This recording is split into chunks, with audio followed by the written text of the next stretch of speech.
Frida, pirmahan mo na to. I can't stand seeing your pathetic face anymore. Every single day in this house with you is like a chore I never wanted. Huwag mo nang hintayin na kaladkarin pa kita palabas ng pinto. Ang boses ni Fernando ay malamig pa sa hanging dumarating bago ang bagyo. Inilapag niya ang mga papel ng annulment sa ibabaw ng mesa. Ang bawat pahina ay tila isang hatol ng kamatayan sa 7 taon na ibinigay ni Frida sa pamilyang De Villa. Sa sandaling yon, nakaluhod si Frida sa sahig. Hawak ang isang mamahaling sapatos na gawa sa balat ng buwaya. Maingat niya itong nililinis. Tinitiyak na bawat sulok ay kumikinang para sa gaganaping charity ball mamaya. Ito ang sapatos na isusuot ni Fernando, ang sapatos na pinagpuyatan niyang ihanda kasabay ng pagluluto ng paborito nitong ulam para sa kanilang anniversary. Ngunit ang dulo ng sapatos na yon ang siyang tumama sa kanyang kamay nang padaskol itong bawiin ng kanyang asawa. Ano ba, Frida? Bingi ka na rin ba? Sabi ko, mahan mo na yan. You're just a burden. A charity case na pinulot lang namin sa kalsada. Don't tell me inaasahan mo talagang. Ituturing kitang asawa habang buhay. Muling asik ni Fernando, ang kanyang mga mata ay puno ng pagkamuhi. Tumigil ang gundo ni Frida. Ang karayom ng hapdi ay unti-unting bumaon sa kanyang dibdib.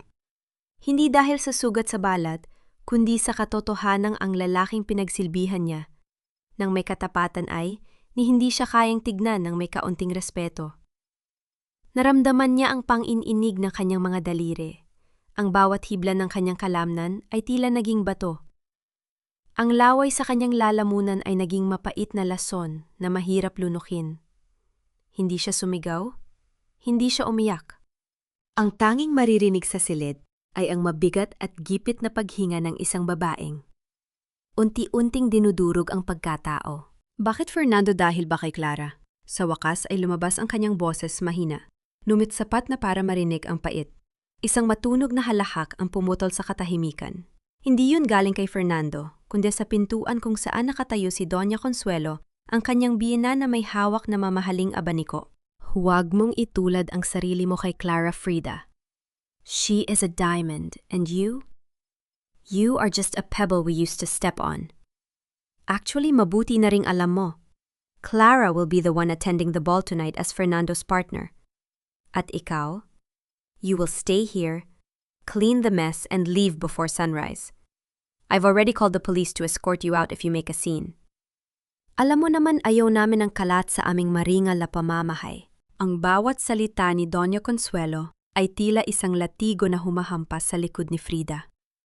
Gaslighting ang tanging alam ng matanda pinapamuha sa kanya na ang 7 taon ng kanyang pagsasakripisyo, ang pag-aalaga sa kanila, ang pagtitiis sa kanilang mga pang-aabuso, ang pagiging sunod-sunuran ay walang halaga.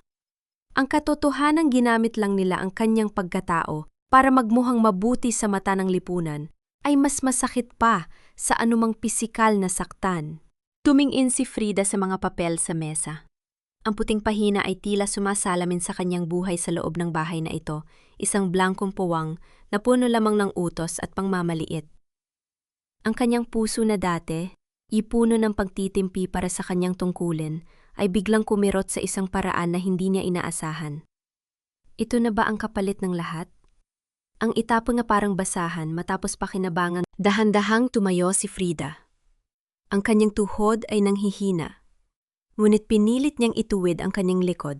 Tumingin siya ng diretso sa mga mata ni Fernando na ngayon ay abala na sa pag-aayos ng kanyang mamahaling kurbata, tila ba ang babaeng nasa harap niya ay wala ng buhay. 7 taon, Fernando. 7 taon akong nanahimik. 7 taon akong naging anino sa bahay na ito para lang sa'yo. Bulong ni Frida, ang kanyang boses ay tila isang dasal ng namamatay. And that was your choice, Frida. Huwag mong isumbat sa akin ang pagiging tanga mo. Sagot ni Fernando nang hindi man lang siya nililingon. Nanatiling nakatayo si Frida sa gitna ng malawak na silid, isang nag-iisang figura ng pait sa gitna ng karangyaan ng mga De Villa. Ang lamig ng aircon sa silid ay tila pumasok sa kanyang mga buto. Sa kanyang isip, isang tanong ang paulit-ulit na umaalingaw, na isang tanong na may kasamang pangakong hindi pa nila naririnig. Hanggang kailan kayang tiisin ng isang pusong sugatan ang bigat ng kawalang katarungan bago ito magpas, yang lumaban at wasakin ang lahat ng nagpahirap sa kanya? Nakaalis na si Fernando at Doña Consuelo. Iniwan siyang mag-isa kasama ang mga papel na humihingi ng kanyang pirma. Ngunit sa ilalim ng kanyang suot na lumang blusa, sa isang lihim na bulsa, naramdaman ni Frida ang malamig na metal ng kanyang tunay na pagkakakilanlan. Isang bagay na hindi kayang bilhin ng pera ng mga De Villa.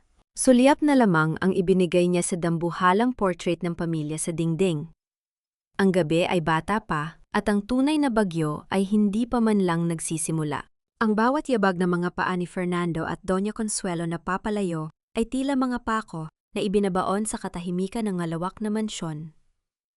Naiwan si Frida na nakatayo sa gitna ng silid na puno ng karangyaan ngunit salat sa pagmamahal.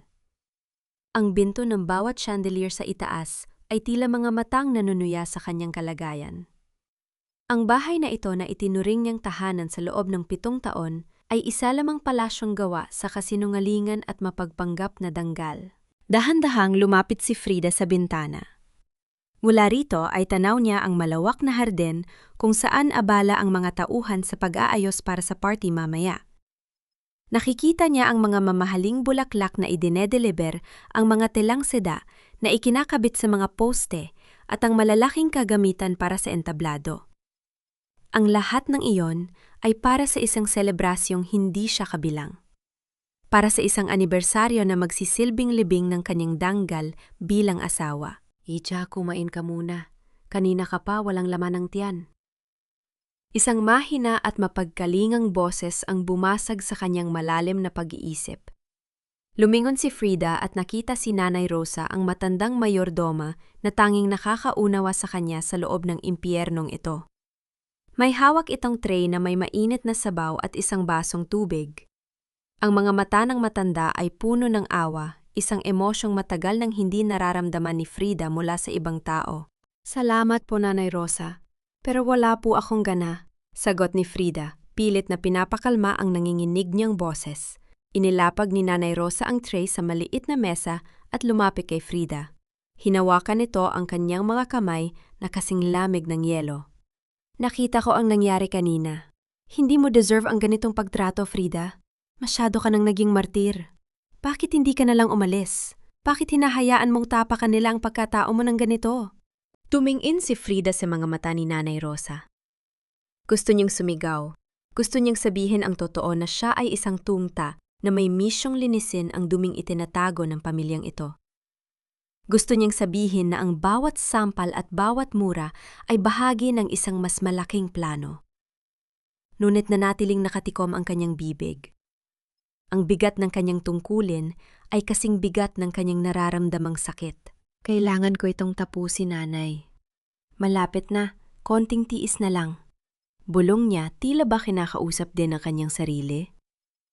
Pero hanggang kailan, anak? Tignan mo ang sarili mo. Tuyot na ang mga mata mo sa kaiyak ng patago. Ang mansyong ito, hindi ito tahanan. Isa itong kulungan na ginto ang mga rehas. Malungkot na dagdag ng matanda bago ito dahan-dahang lumabas ng silid, iniwan si Frida na muling balot ng hapis. Naglakad si Frida patungo sa salamin. Pinagmasdan niya ang kanyang refleksyon. Ang babaeng nasa harap niya ay malayo sa Frida na nakilala niya sa akademya, matapang, matalas at walang kinatatakutan. Ang babaeng nasa salamin ay may mga pasapasa sa braso mula sa pagkakahablot ni Fernando noong nakaraang linggo. May mga itim na bilog sa ilalim ng mga mata mula sa mga gabing hindi siya pinapatulog ng mga pang-iinsulto ni Doña Consuelo. Hinawakan niya ang kanyang muka. Isang mapait na ngiti ang sumilay sa kanyang mga labi. Sa loob ng 7 taon, natutunan niyang magsuot ng maskara. Natutunan niyang lunukin ang kanyang pride para sa mas malalim na layunin. Pero ngayong gabi, ang maskarang yon ay unti-unti nang nagkakaroon ng lamat. Ang sakit ng pagtatraidor ni Fernando ay hindi na lamang bahagi ng trabaho, ito ay isang personal na sugat na patuloy na nagdurugo. Isang malakas na katok sa pinto ang nagbabalik sa kanya sa realidad. Hindi yon ang marahas na katok ni Fernando o ang mapagmataas na katok ni Doña Consuelo. Ito ay isang maingat at pamilyar na ritmo. Binuksan ni Frida ang pinto at tumambad sa kanya si Mateo, ang kanyang assistant, ang taong tanging nakakaalam ng kanyang tunay na pagkakakilanlan sa labas ng ahensya. Ngunit sa halip na ang dati nitong mukha na puno ng suporta, isang malamig at misteryosong ekspresyon ang bumati sa kanya. Mateo, bakit ka nandito? Delikado ang ginagawa mo. Pungad ni Frida sabay hila sa lalaki papasok at mabilis na isinara ang pinto. I have the results of the final audit, Frida. O dapat ko bang sabihing, ma'am? Seryoso ang boses ni Mateo, ngunit may kakaibang kislap sa kanyang mga mata na hindi magustuhan ni Frida. Nakuha mo na ba ang lahat ng kailangan natin, ang mga offshore accounts ni Doña Consuelo at ang mga pekeng kontrata ni Fernando? Tanong ni Frida. Hindi pinapansin ang tono ng lalaki. Nakuha ko na, pero alam mo Frida, napag-isip-isip ko, 7 taon kang nagpakahirap dito, 7 taon kang dinuraan at minaliit. Sigurado ka bang ang hustisya lang ang gusto mo? O baka naman, kailangan mo ng isang bagay na mas matimbang pa kaysa sa katarungan? Napakunot ang noo ni Frida. Anong ibig mong sabihin? Lumapit si Mateo sa kanya, ang distansya nila ay naging masikip at nakakalunod. Inilabas nito ang isang maliit na flash drive mula sa kanyang bulsa, ang flash drive na naglalaman ng lahat ng ebidensya na magpapabagsak sa mga De Villa. This is power, Frida. Ang impormasyong nandito ay kayang bumili ng buong bansa. At naisip ko bakit natin ito ibibigay sa gobyerno ng ganun-ganun lang? Why not use it to our advantage? Isang malamig na kilabot ang gumapang sa likod ni Frida. Ang taong pinagkakatiwalaan niya ng higit sa sinuman ay tila nagsisimula ng magpakita ng ibang kulay. Ang pakiramdam ng pagtatraidor ay muling bumalik mas matindi at mas mapanganib kaysa sa ginawa ni Fernando. Mateo, huwag mo subukan. Ibinigay ko ang buhay ko para sa misyong ito. Babala ni Frida, ang kanyang boses ay bumalik sa pagiging matalas na parang talim ng kutsilyo. Numiti lang si Mateo, isang ngiting hindi umabot sa kanyang mga mata. Don't worry, ma'am. Mag-uusap pa tayo mamaya sa party. Siguraduhin mo lang na handa ka na sa susunod na mangyayari. Dahil sa gabing ito, hindi lang ang mga De Villa ang magbabago ang kapalaran. Lumabas si Mateo ng silid nang hindi nagpapaalam, iniwan si Frida na may dalang bagong uri ng pangamba. Sa bawat segundong lumilipas ang mansyong ito ay tila lalong sumisikip. Ang bawat sulok ay puno ng mga lihim at sa unang pagkakataon naramdaman ni Frida na ang panganib ay hindi na lamang nanggagaling sa kanyang mga kaaway, kundi maging sa mga taong inaakala niyang nasa panig niya. Napatingin siya sa digital clock sa gilid ng kama. Malapit na ang oras ng party. Ang huling gabi ng pagpapanggap ay magsisimula na. At sa ilalim ng mga ilaw at musika, isang mas malaking trahedya ang naghihintay na sumabog. Ang dilim ng gabi ay dahan-dahang gumagapang sa mga pasilyo ng mansyon, tila isang itim na tabing na nagtatangkang itago ang mga kasalanang nagaganap sa loob nito. Para kay Frida, ang bawat anino sa dingding ay tila mga saksi sa 7 taon niyang pagtitiis. Naglakad siya patungo sa likod ng hardin, malayo sa ingay ng mga trabahador na naghahanda para sa piging. Doon sa ilalim ng isang matandang puno ng nara ay naghihintay ang katahimikang kailangan niya upang makapag-isip. Inilabas niya ang kanyang cellphone, isang unit na hindi alam ng mga De Villa, at tinignan ang mga huling ulat ng Oplan Shadow. Ang mga numero at transaksyon ay malinaw. Ang De Villa Group ay hindi lamang isang korporasyon. Ito ay isang malaking makinarya para sa paglilinis ng maruming pera mula sa iba't ibang bansa. Bilyon-bilyong piso ang dumadaan sa mga kamay ni Doña Consuelo at Fernando habang siya ay nananatiling dekorasyon sa kanilang hapagkainan. The paper trail is complete, ma'am. Kunting oras na lang at babagsak na ang toreng, itinayo nila, narinig ni Frida ang isang boses mula sa kanyang likuran. Hindi na kailangang lumingon ni Frida para malaman kung sino ito. Si Mateo. Lumapit ang lalaki at tumayo sa kanyang tabi. Ang amoy ng mamahaling pabango nito ay humahalo sa amoy ng basang lupa. Sa dilim ang mukha ni Mateo ay tila isang estatwa matikas, ngunit walang emosyon. Mateo, sigurado ka ba sa mga hawak mong file? I noticed some inconsistencies sa huling report mo tungkol sa offshore account sa Cayman. Seryosong tanong ni Frida. Ang kanyang mga mata ay nananatiling nakatuon sa malayo. Don't worry, ma'am. Everything is under control. Masyado ka lang sigurong pagod sa pag-aasika. So sa anniversary niyo ni Fernando. Isipin mo na lang after tonight, wala ka nang kailangang pagsilbihan. You'll be the hero of this department, sagot ni Mateo. Ang tono ng kanyang pananalita ay tila nagmamalasakit, ngunit may kaanting pait na hindi maipaliwanag ni Frida. Hinarap siya ni Frida.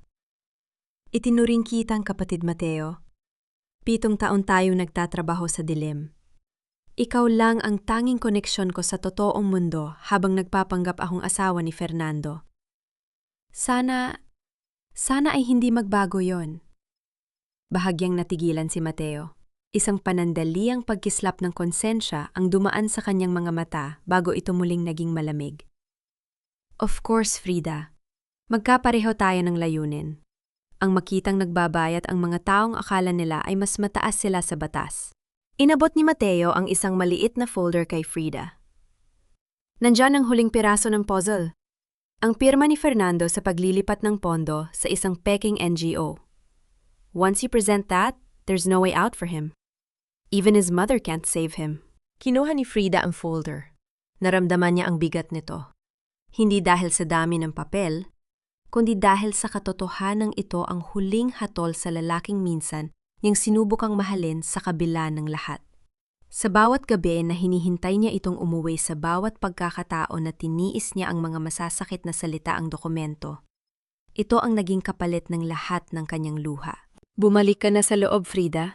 Baka hanapin ka na ni Doña Consuelo. Ayak nating maghinala sila sa huling pagkakataon, paalala ni Mateo. Tumango si Frida at dahan-dahang naglakad pabalik sa mansyon. Ang bawat hakbang niya sa damuhan ay tila isang paalam sa kanyang buhay bilang isang martir. Ngunit habang papalayo siya, isang kakaibang pakiramdam ang mutapos sa kanyang batok. Isang pakiramdam na mayroong nanonood sa kanila. Huminto siya sandali at lumingon sa madilim na bahagi ng gazebo malapit sa kakahuyan. Wala siyang nakitang tao. Ngunit ang marahang paggalaw ng mga halaman at ang tunog ng pagtapak sa mga tuyong dahon ay sapat na para magpatindig ng kanyang balahibo. Hindi yun hangin. Merong nakikinig. Merong nakakita sa kanila. Bumilis ang tibok ng puso ni Frida. Kung ang mga De Villa ang nakakita sa kanila ang 7 taon niyang pagpapanggap ay mauuwi sa wala. Ngunit kung hindi sila, sino ang nagmamaman sa kanila sa gitna ng kadiliman? Pumasok si Frida sa mansyon na may mabigat na dibdib. Ang kislap ng mga ilaw sa loob ay tila naging malabo. Ang bawat taong nadadaanan niya, ang mga katulong, ang mga bodyguard, ang mga security, ay tila may dalang panganib. Sa gitna ng paghahanda para sa isang maringal na gabi, ang banta ng kamatayan at pagtatraidor ay mas naging malinaw kaysa sa dati. Nang makarating siya sa kanyang silid, agad niyang itinago ang folder sa ilalim ng isang lihim na sahig sa loob ng kanyang walk-in closet.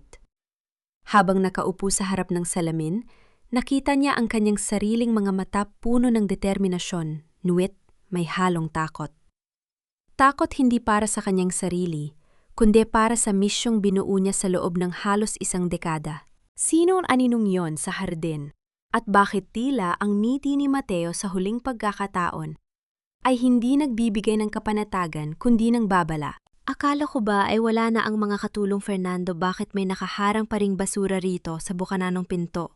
Ang boses na iyon ay matinis, puno ng pagyayabang at tila kuko na kumakalos sa pisara. Pag-angat ng tingin ni Frida, tumambad sa kanya si Clara. Nakasuot ito ng isang mamahaling pulang cocktail dress na hapit sa kanyang katawan habang ang mga braso nito ay nakapulupot sa braso ni Fernando. Ang bawat kislap ng mga alahas ni Clara ay tila nanunuya sa kupas na duster na suot ni Frida. Kaslukuyang nakaluhod si Frida sa sahig ng engrandengsa, la pinupunasan ang mga bakas ng putik na iniwan ng mga trabahador. Ang kanyang mga kamay ay magaspang na sa sabon at tubig, ang kanyang likod ay kumikirot sa pagod. Ngunit sa halip na tulungan, tila ginawa pa siyang tuntungan ng dalawa. Hindi siya katulton, Clara. Siya ang asawa ko sa papel. Sagot ni Fernando, sabay tawa ng mapait. Frida, bilisan mo riyan. Ayaw kong madumihan ang sapatos ni Clara dahil sa kapabayaan mo. Welcome home, Clara Ihasa. Wakas ang tunay na reyna ng gabing ito ay nandito na. Masiglang bati ni Doña Consuelo habang bumababa sa hagdan, agad na hinalikan ng pisngi ni Clara at binaliwala ang presensya ni Frida na parang isang hangin lamang. Salamat po, Tita Consuelo. I brought you some gifts from Paris. At para sa iyo naman, Fernando, lalong isiniksik ni Clara ang sarili sa lalaki. I brought myself. Isang madiing lunok ang ginawa ni Frida. Ang init na dumadaloy sa kanyang mga ugat ay hindi dahil sa galit, kundi dahil sa matinding kahihiyan na ipinaparana sa kanya sa sariling niyang tahanan. Ang kanyang puso ay tila isang ibon na nakakulong sa isang masikip na hawla pilit na kumakawag, nuit walang mapuntahan. Ang bawat tawa ni Clara ay tila mga karayong na tumutusok sa kanyang pandinig. Frida, ano pang tinutunganga mo riyan? Ipaganda mo kami ng tsaa sa garden. At siguraduhin mong mainit ayon ni Clara ng malamig na pagsisilbi. Utos ni Doña Consuelo, ang boses ay puno ng awtoridad na hindi matatanggihan. Tahimik na tumayo si Frida, bit-bit ang kanyang timba at basahan. Naglakad siya patungo sa kusina habang naririnig ang malakas na tawanan ng tatlo sa likuran. Sa bawat hakbang naramdaman niya ang panginginig ng kanyang mga binti. Hindi dahil sa takot, kundi dahil sa dambuhalang pasensya na kailangan niyang ipunin para hindi sumabog sa gitna ng misyon. Pagdating sa garden gazebo, inilapag ni Frida ang tray ng tsaa nang may pag-iingat. Ang kanyang mga mata ay nanatiling nakayuko, iniiwasang makita ang mapang-aping tingin ni Clara. "Here is your tea, ma'am," mahinang sabi ni Frida habang inilalagay ang tasa sa harap ni Clara. "Wait, it looks dull. Parang katulad mo," sabi ni Clara, sabay ni E.T. ng nakakaloko. "Let me check the temperature." Bago pa makakilos si Frida, sinadya ni Clara na tabigin ang kanyang kamay. Ang mainit na tsa ay tumalsik at direktang dumapo sa likod ng palad ni Frida. Ang hapdi ay agad na gumuhit sa kanyang balat. Ang init ay tila nanunuot hanggang sa kanyang mga buto. Hindi sumigaw si Frida. Kinagat niya ang kanyang ibabang labi hanggang sa malasahan niya ang bakas ng dugo. Ang kanyang balat ay unti-unting namula at nagkaroon ng maliliit na paltos. Ngunit ang kanyang kamay ay nanatiling matigas, hindi bumibitaw sa tray. "Oops, my bad. Masyado ka kasing malapit, Frida. You should know your place," sabi ni Clara. Walang bakas ng pagsisisi sa kanyang muka. Tumingin si Frida kay Fernando. Umaasa na kahit kaunting malasakit ay makita niya sa mga mata nito. Ngunit ang asawa niya ay nakatingin lang sa kanyang rilo, tila naiirita sa abalang nangyari. "Linisin mo yan, Frida. At palitan mo ang tsaa ni Clara. You're making a mess," malamig na sabi ni Fernando. Dahan-dahang kinuha ni Frida ang mga basag na piraso ng tasa. Ang matutulis na gilid nito ay tumutusok sa kanyang nasunog na balat. Ngunit mas matindi ang sakit na nararamdaman niya sa kanyang kalooban. Habang nakayuko, naramdaman niya ang paglapit ni Clara sa kanyang tainga. "Alam mo, Frida, hindi ka lang plain. You're pathetic. 7 taon kang naging asawa, pero sa isang piti ko lang sa akin na si Fernando. Kahit ang bahay na ito, magiging akin na rin. Better start packing because tonight is your last night as a Davila." Bulong ni Clara, ang bawat salita ay may dalang lason. Tumayo si Frida, ang kanyang mga mata ay hindi na nakayuko. Sa unang pagkakataon, tinignan niya si Clara ng diretso, isang tinitig na puno ng malamig na apoy. Ang kanyang nasunog na kamay ay nakakuyom. Ang bawat pintig ng kanyang puso ay tila isang tambol na nagbabadya ng bigmaan. Marami pang pwedeng mangyari sa loob ng isang gabi, Clara. Siguraduhin mo lang na kaya mong panindigan ang bawat salitang binitawan mo. Sagot ni Frida sa isang boses na hindi pa nila naririnig, malamig, matatag, at tila nanggagaling sa kailaliman ng lupa. Napatigil sa pagtawa si Clara. Ang kanyang mukha ay bahagyang namutla sa kakaibang aura na inilalabas ni Frida.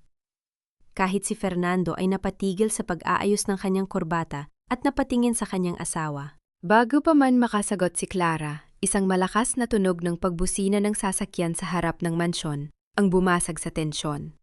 Ang unang bisita para sa gabi ay dumating na, ngunit para kay Frida, ang tunay na panauhin ay ang katarungang matagal na niyang inihanda. Patalikod na naglakad si Frida bitbit ang basag na tasa. Ang bawat patak ng tsaa sa semento ay tila mga bakas ng kanyang lumang buhay na unti-unti nang natatapos. Sa loob ng madilim na kusina tanging ang tunog ng pagpatak ng tubig mula sa gripo ang bumabasag sa katahimikan. Hawak ni Frida ang kanyang nasunog na kamay sa ilalim ng malamig na tubig. Ang bawat hapdi ay tila isang paalala ng kanyang katangahan ng kanyang paniniwala, na ang pananahimik ay sapat na para makamit ang katarungan. Ang balat niya ay mapula at mahapdi, ngunit mas matindi ang kirot na nagmumula sa kanyang puso, isang kirot na hindi kayang palamigin ng anumang tubig. Ija, hayaan mo akong tulungan ka. Muling lumitaw si Nanay Rosa, may dalang ointment at malinis na tela. Ang mukha ng matanda ay bakas na matinding pag-aalala at galit na pilit nitong itinatago. Salamat po, Nay. Ayos na po ako. Maliit na bagay lang ito. Mahinang sagot ni Frida, bagaamat kitang-kita ang panging inig ng kanyang mga balikat. Hindi ito maliit na bagay, Frida. Kitang-kita ko kung paano ka nila tratuhin. Para kang isang aso na sinisipa matapos bantayan ang kanilang bahay. Bulong ni Nanay Rosa, habang maingat na nilalagyan ng gamot ang kamay ni Frida. Bakit ka pa rin nagtitiis? Dahil ba sa utang na loob na sinasabi ni Doña Consuelo? Napatigil si Frida. Ang salitang utang na loob ay tila isang mabigat na kadina na nakapulupot sa kanyang leeg. 7 taon na ang nakalipas ng iskyu siya ng mga de Villa mula sa hirap matapos ang pagkamatay ng kanyang mga magulang, isang kwentong binuo nila para sa lahat. Ang totoo ito ang paraan nila para itali siya sa pamilyang ito, para gawin siyang isang aliping may titulo ng asawa. Anong ginagawa niyo rito? Bakit hindi pa tapos ang mga paghahanda? Ang matalas na boses ni Doña Consuelo ay umalingaw sa kusina tila isang kidlat na bumasag sa sandali ng kapayapaan. Pumasok ang matanda, ang kanyang mga mata ay nanlilisik habang nakatingin kay Nanay Rosa na hawak ang kamay ni Frida. Rosa, bumalik ka sa trabaho mo. At ikaw, Frida, huwag mong gamitin ang maliit na aksidenteng yon para maging tamad. Utang mo sa amin ang bawat hininga mo sa loob ng mansyong ito. Dahan-dahang binawi ni Frida ang kanyang kamay. Tumingin siya sa kanyang biyen, ang kanyang mga mata ay walang emosyon. Alam ko po ang mga utang ko, Doña Consuelo. Pero alam niyo rin po ba ang mga utang niyo sa akin ang 7 taon ng aking buhay na ibinigay ko sa pamilyang ito nang walang reklam? Isang nakakabinging katahimikan ang gumalot sa kusina. Nanlaki ang mga mata ni Doña Consuelo sa gulat. Hindi siya sanay na sinasagot ng babaeng itinuturing niyang basura. How dare you pagkatapos ng lahat ng ginawa namin para sa'yo? Kung hindi dahil sa amin, nasa kalsada ka pa rin at namamalimos? Sigaw ni Doña Consuelo. Ang kanyang muka ay namumula na sa galit. Sa gitna ng sigawan, pumasok si Fernando. Ang kanyang muka ay madilim, ang bawat hakbang niya ay puno ng tensyon. Anong nangyayari rito? Bakit mo sinasagot ang Mama Frida? Fernando, tignan mo ang asawa mo. Wala na siyang galang.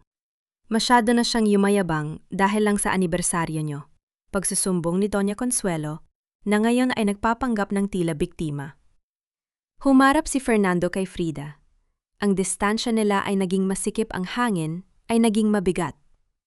Humii ka ng tawad sa kanya, Frida. Na yun din. Hindi ako hihingi ng tawad sa pagsasabi ng totoo, Fernando. Sagot ni Frida, ang kanyang boses ay kalmado, ngunit matatag. Hindi na nag-isip si Fernando. Sa isang mabilis na galaw, itinaas niya ang kanyang kamay at isang malakas na sampal ang dumapo sa pisngi ni Frida. Ang tunog ng palad na tumama sa balat ay tila isang pagsabog sa loob ng tahimik na kusina. Napalingaling ang ulo ni Frida sa lakas ng impact. Naramdaman niya ang init sa kanyang pisngi, ang lasa ng dugo sa loob ng kanyang bibig. Ngunit sa halip na umiyak, dahan-dahan niyang ibinalik ang kanyang tingin kay Fernando. Walang luha sa kanyang mga mata. Ang mayroon lamang ay isang malamig at nakakatakot na katahimikan. Iyan ang huling beses na itataas mo ang kamay mo sa akin, Fernando? Bulong ni Frida. Ang boses niya ay hindi nanginginig. Ito ay tila isang sumpa na binitawan sa gitna ng gabi. At ano ang gagawin mo? Lalayas ka? Sige, lumayas ka. Tignan natin kung saan ka pupulutin. Hamon ni Fernando, bagamat may kaanting kaba na siyang naramdaman sa kakaibang titig ng kanyang asawa. Tumalikod si Fernando at hinila ang kanyang ina palabas ng kusina. Naiwan si Frida na mag-isa ang kanyang kamay ay nakahawak sa kanyang namamagang pisingi. Ang bawat pintig ng kanyang puso ay tila nagsasabing malapit na. Ang 7 taon ng pagtitiis ay umabot na sa hangganan. Ang bawat sampal, bawat insulto, at bawat patak ng dugo ay naging gasolina para sa apoy na malapit ng tumupok sa buong pamilya de Villa. Naglakad si Frida patungo sa kanyang lihim na compartment sa likod ng lababo. Kailangan niyang tingnan ang huling ulat bago magsimula ang party. Ngunit pagbukas niya ng maliit na pinto ang kanyang puso ay tila tumigil sa pagtibok. Ang selyadong envelope na naglalaman ng mga orihinal na dokumento ng transaksyon ay wala na roon. Sa halip, isang maliit na piraso ng papel ang naiwan. Isang sulat na may pamilyar na sulat kamay. Masyado kang naging mabagal, ma'am. Salamat sa 7 taon ng paggabay. Ako na ang tatapos nito, sa paraang gusto ko. Napaupo si Frida sa sahig, ang kanyang nasunog na kamay ay napakuyom. Si Mateo. Ang taong huling pinagkatiwalaan niya ay hindi lamang siya pinagtaksilan, ninakaw nito ang tanging ebidensya na hawak niya. Nayon sa gitna ng hapdi ng kanyang pisingi at ng nasunog na balat, natanto ni Frida na hindi na lamang siya nakikipaglaban sa mga de Villa. Nagsimula na ang laro ng kamatayan. At sa unang pagkakataon, sa loob ng 7 taon, tila nawalan siya ng kontrol sa kanyang sariling tadhana. Ito na, ang huling gabi na magiging asawa ako ng isang de Villa. Ang bulong na iyon ni Frida, sa harap ng salamin, ay tila isang panata na binitawan sa gitna ng isang libing. Habang pinagmamasdan niya ang kanyang refleksyon, hindi niya makilala ang babaeng nakaharap sa kanya. Nakasuot siya ng isang simpleng itim na gown na tila isang anino sa gitna ng makukulay na paghahanda sa mansyon. Ang kanyang pisngi ay namumula pa rin mula sa sampal ni Fernando, isang markang mas matingkad pa sa anumang makeup na sinubukan niyang ilagay. Sa labas ng kanyang silid, naririnig ni Frida ang malakas na tawanan ni Fernando at Clara, ang kalansing ng mga baso ng champagne at ang maringal na tugtugin ng orkestra na nagsisimula ng tumugtog para sa mga panauhin. Ang bawat nota ng musika ay tila isang insulto sa kanyang pagkatao. Ang gabing ito ay dapat sanang selebrasyon ng 7 taon ng pagsasama, ngunit ito ay naging entablado para sa kanyang bitay. Iha, kailangan mo nang lumabas. Hinahanap ka na ni Doña Consuelo. Gusto niyang ikaw ang mag-asika sa mga buffet table sa labas. Mahinang sabi ni Nanay Rosa habang dahan-dahang pumapasok sa silid. Hinarap ni Frida ang matanda. Sa kabila ng sakit, isang matatag na ngiti ang sumilay sa kanyang mga labi. Huwag kayong mag-alala, Nay. Lalabas ako. Lalabas ako para ipakita sa kanila ang huling gabi ng Frida na kilala nila. Maingat na kinuha ni Frida ang isang maliit na hikaw mula sa kanyang alahas. Hindi ito isang simpleng dekorasyon. Isa itong microtransmitter, ang huling gamit na itinago niya para sa oras ng panganib. Kahit ninakaw ni Mateo ang mga dokumento, hindi nito alam na ang bawat kilos nito sa loob ng 7 taon ay naitala sa isang backup cloud na siya lang ang may alam. Ang akala ni Mateo ay naisahan siya. Ngunit nakalimutan nito na, sa laro ng mga anino, ang mas bihasang mangang aso ang laging may huling alas. Nanay Rosa, anuman ang mangyari ngayong gabi, tandaan niyo na malaya na kayo. Hindi niyo na kailangang maglingkod sa mga taong walang puso. Bulong ni Frida habang niyayakap ang matanda ng mahigpit. Ito ang kanyang golden moment, isang pasasalamat sa tanging taong nagparamdam sa kanya ng init ng isang ina sa loob ng 7 taon ng kadiliman. Paglabas ni Frida sa pasilyo, agad siyang sinalubong ng mapang-alipustang tingin ni Doña Consuelo. Ang matanda ay naglalakad na tila isang reyna, suot ang mga alahas na alam ni Frida na galing sa nakaw na yaman.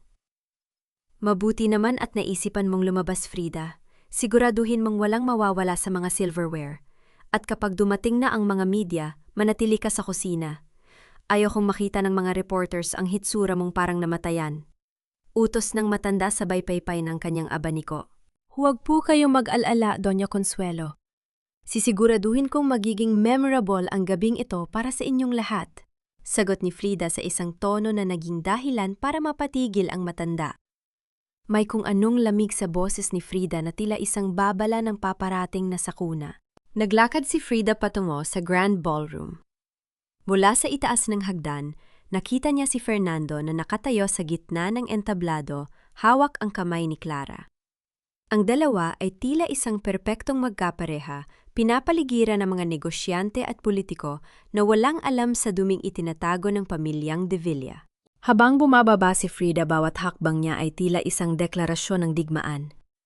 Ngunit sa kalagitnaan ng hagdan, biglang tumunog ang kanyang micro-earpiece. Ang boses na narinig niya ay hindi kay Mateo at hindi rin sa kanyang mga superior sa ahensya. Thunta Monteverde, ang target ay kumikilos na. Pero hindi si Mateo ang may hawak ng orihinal na drive.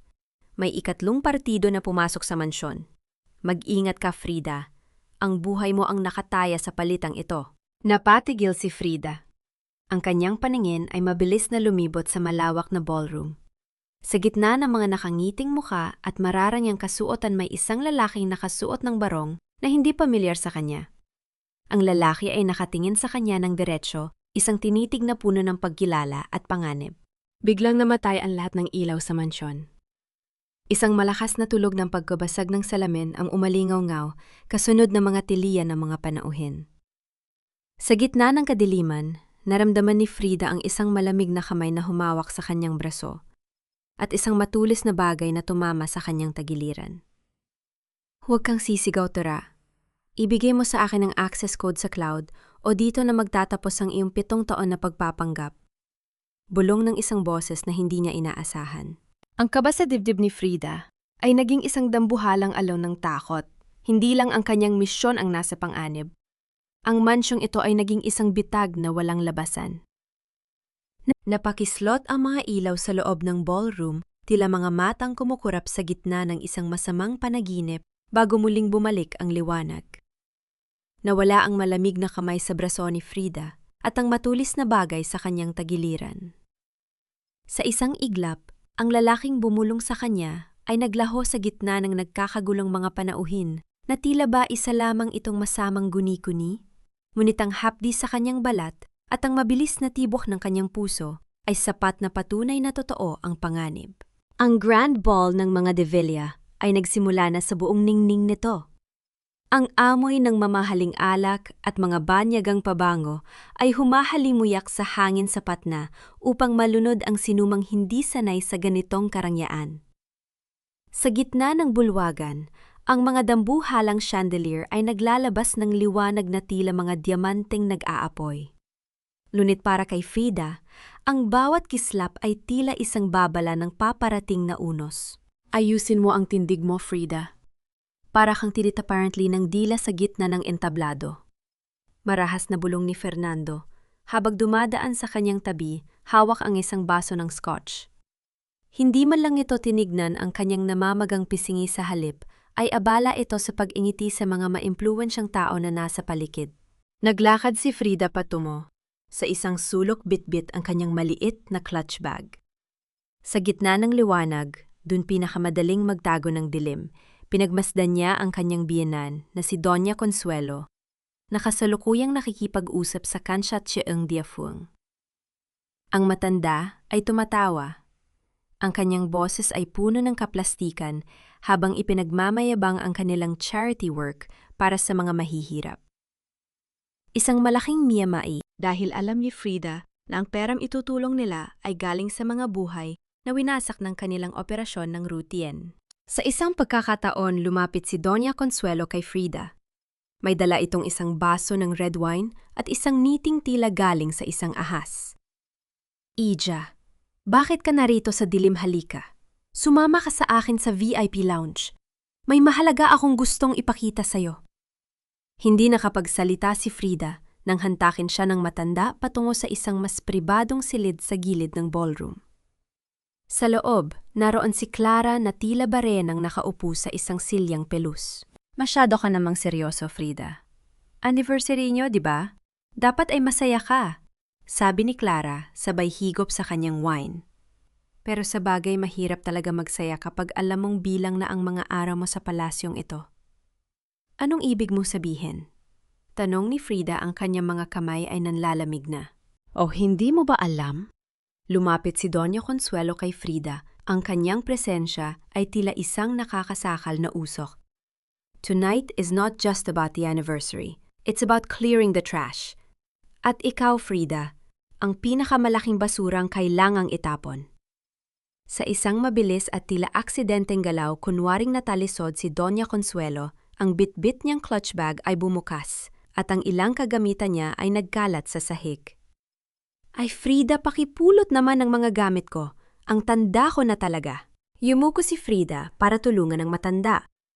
Ngunit sa sandaling yon, habang abala siya sa pagpulot, hindi niya napansin ang mabilis na kamay ni Doña Consuelo na may isinuksok sa loob ng sariling clutch bag ni Frida, isang maliit na itim na hard drive. Nang tumayo si Frida, ang ngiti sa mga labi ni Doña Consuelo ay naging mas malalim at mas mapanganib. Salamat, Hiya. You are so helpful. Sayang naman, at kailangan mong mawala ng ganito. Frida, pinapatawag ka ni Fernando sa main stage? Isang katulong ang sumigaw mula sa pinto, putol ang tensyon sa loob ng silid. Naglakad si Frida pabalik sa ballroom, bit-bit ang kanyang bag, na hindi alam ang dambuhalang pasabog na nasa loob nito. Ang musika ay biglang tumigil. Ang lahat ng mata ay nakatuon sa entablado, kung saan nakatayo si Fernando, hawak ang mikropono. Ladies and gentlemen, thank you for coming. Simula ni Fernando, ang kanyang boses ay puno ng otoridad. Tonight is supposed to be a celebration of 7 years of marriage, but tonight I have a confession to make. A confession about the woman I called my wife. Bumilis ang pintig ng puso ni Frida. Ang golden moment niya ay ang pagkakita sa isang maliit na bata sa madla na nakatitig sa kanya, isang batang may hawak na puting bulaklak, tila simbolo ng inosenteng buhay na kailanman ay hindi niya mararanasan. Frida Monteverde! Tawag ni Fernando, itinuturo siya sa harap ng daan-daang tao at ng mga naglalakihang kamera ng media. Isang impostora, isang magnanahaw na pumasok sa pamilyang ito para sirain ang aming pangalan. Isang dambuhalang gulat ang lumabas sa mga panauhin. Ang mga flash ng kamera ay nagsimulang tumama sa mukha ni Frida na tila mga kidlat. Sa gilid ng kanyang paningin, nakita niya si Mateo na nakatayo sa tabi ni Doña Consuelo. May bitbit na isang dokumento. Anong gagawin ni Frida ngayong? Ang bitag na itinanim ni Doña Consuelo ay handa ng sumabog sa harap ng buong mundo. At sino ang lalaking bumulong sa kanya sa dilim na tila alam ang bawat galaw niya? Huwag niyo nang tawaging Mrs. De Villa ang babaeng yan. Dahil simula sa gabing ito, ang tanging itatawag niyo sa kanya ay magnanakaw at traidor. Ang boses ni Fernando ay umalingaw-ngaw sa bawat sulok ng maringal na ballroom, tila isang dambuhalang kampana na naghahatid ng balita ng kamatayan. Ang lahat ng usapan ay tumigil. Ang mga baso ng alak ay nanatili sa hangin at ang bawat mata ng mga panauhin ay nakatuon sa isang babaeng nakasuot ng itim sa gitna ng bulwagan. Nakatayo si Frida. Ang kanyang mga kamay ay mahigpit na nakakapit sa clutch bag na ibinigay sa kanya ni Doña Consuelo kanina. Ang mga flash ng kamera ng media ay tila mga kidlat na tumatama sa kanyang mukha, nakakasilaw na kakahilo. Sa malaking screen sa likuran ni Fernando, lumitaw ang mga larawan edited at manipulated. Ipinapakita roon si Frida na may kausap na ibang lalaki sa isang madilim na silid At mga dokumento ng bangko na nagpapakita ng malalaking halaga ng perang inililipat sa isang personal na account sa ilalim ng kanyang pangalan. 7 taon ko siyang pinagkatiwalaan. 7 taon ko siyang binigyan ng marangyang buhay. Pero ang lahat ng iyon ay ginamit niya para dahan-dahang ubusin ang kumpanya namin. Patuloy ni Fernando, ang kanyang boses ay nanging inig sa galit na sadyang ginawa para sa mga manonood. At hindi lang yan. She is having an affair with our business competitors. Ginamit niya ang pagiging asawa ko para maging espiya. Isang malakas na singhasing ng gulat ang nagmula sa mga panauhin. Ang mga bulong-bulungan ay tila mga ahas na gumagapang sa paligid ni Frida. Nakakahiya! Akala mo kung sinong santa ahas pala? Sabi ng isang mayamang ginang sa gilid. Sayang, Ang ganda bulok pala ang loob. Dagdag ng isa pa. Naramdaman ni Frida ang panlalamig ng kanyang buong katawan. Ang kanyang lalamunan ay tila punong-puno ng tuyong buhangin. Gusto niyang sumigaw, gusto niyang sabihin kasinungalingan ang lahat, ngunit ang kanyang dila ay tila nakadikit sa kanyang ngala-ngala. Ang bawat salita ni Fernando ay tila mga saksak sa kanyang likuran. Mga saksak mula sa lalaking minsang nangako sa kanya ng proteksyon. Ang tanging naririnig niya ngayon ay ang mabilis at marahas na pintig ng sarili niyang puso na tila isang tambol na nagbabadya ng kanyang pagkagunaw. Hindi totoo yan. Ang tanging lumabas sa kanyang bibig isang mahinang bulong na agad nalunod sa ingay ng paligid. Anong hindi totoo? Lumapit si Doña Consuelo sa entablado, ang kanyang mukha ay puno ng pait at sakit. Frida hiha, nakita namin ang ebidensya sa mismong silid mo. At ngayon bago ka pa makatakas ipapahiya kita sa harap ng lahat, lumingon ang matanda sa Kansatyong Gyefeng na kanina pa nakatayo sa gilid. General, pakicheck ang bad na hawak niya. Sigurado akong nandoon ang hard drive na naglalaman ng mga ninakaw niyang transfer codes. Lumapit ang hepe kay Frida. Ang bawat hakbang nito sa marmol na sahig ay tila tunog ng hatol ng kamatayan. Walang nagawa si Frida nang hablutin nito ang kanyang clutch bag. Sa harap ng mga kamera, binuksan ng hepe ang bag at inilabas ang maliit na itim na hard drive, ang drive na isinuksok ni Doña Consuelo nang hindi niya namamalayan. Ito na ang ebidensya. Dundag ng hepe, ipinapakita ang drive sa mga reporter. Walang hiyang babae ka? Sigaw ni Clara na biglang sumulpot sa tabi ni Fernando, ang kanyang muka ay puno ng mapagpanggap na pot. Inagawan mo na nga ang pamilyang ito. Pinagtaksilan mo pa ang lalaking nagmahal sayo. You don't deserve the Davila name. Lumapit si Fernando kay Frida. Ang distansya nila ay naging masikip ang amoy ng alak. Sa kanyang hininga ay humahalo sa amoy ng pang-anip. Sa isang marahas na galaw, hinawakan ni Fernando ang kaliwang kamay ni Frida. Pinilit niyang hantakin ang kanilang wedding ring mula sa kanyang daliri. Dahil sa pagmamadali at galit ang balat ni Frida, ay bahagi nagasgas at nagdugo, ngunit hindi tumigil ang lalaki hanggang sa makuha niya ang singsing. Wala kang karapatang isuot ito, sabi ni Fernando sabay hagis ng singsing sa sahig. Ang tunog ng ginto na tumama sa marmol ay tila isang huling hininga ng kanilang 7 taon. Guard, kalad ka rin ang babaeng yan sa presinto. Ayoko siyang makita sa pamamahay ko.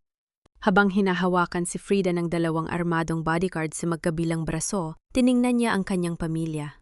Nakita niya ang tagumpay sa mga mata ni Doña Consuelo, ang tuwa sa mukha ni Clara, at ang kawalan ng puso ni Fernando.